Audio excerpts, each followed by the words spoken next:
Another U.S.-led bombing campaign in Yemen. It's at least the third round of U.S. strikes to dismantle the well-armed Iran-backed Houthi militants as they belligerently attack commercial ships in the Red Sea. This as U.S. Central Command announced the U.S. Navy seized Iranian-made ballistic missiles destined for Houthi militants in Yemen last week.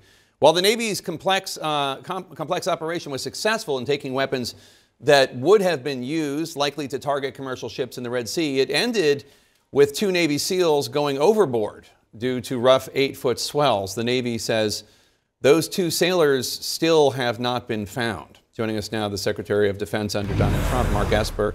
Thanks so much for being here. Let's start with this latest U.S.-led airstrikes on Houthis in Yemen. Why space out these attacks, as the administration is doing now, and not just bombard all the Houthi strongholds at once? Is there a strategy to that? Well, I don't know exactly what their strategy was or is, but of course we're trying to achieve deterrence, and I assume that they, given the breadth of the strikes, they hit over 60 targets, right, in one night, that they thought that would be sufficient to deter further attacks. Now, it hasn't so far. It was important to note that last week when the attacks were conducted, the DoD said it was about degrading and disrupting their ability to conduct attacks, which I think has probably been achieved, but it looks like the Houthis are going to continue to go at this until we keep knocking out their radar sites, knocking out their launchers. I think we should go after their command and control. That'll send even a stronger message about our seriousness as well.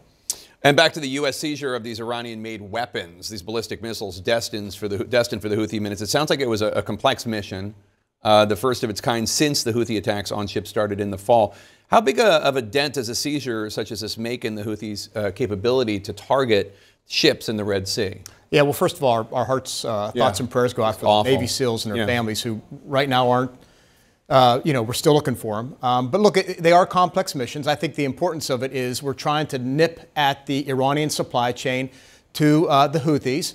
They've had a few years now to build up their capacity. The nature of the operation also points to the fact that these weapons are coming from Iran. Iran is supplying this, just like they are Hezbollah, Hamas, Shia militia groups in Iraq and Syria, you name it. So again, it goes back to Iran, and it's important that we do these things and others. We need to cut those supply lines that are going not just to the Houthis, but to Hamas as well.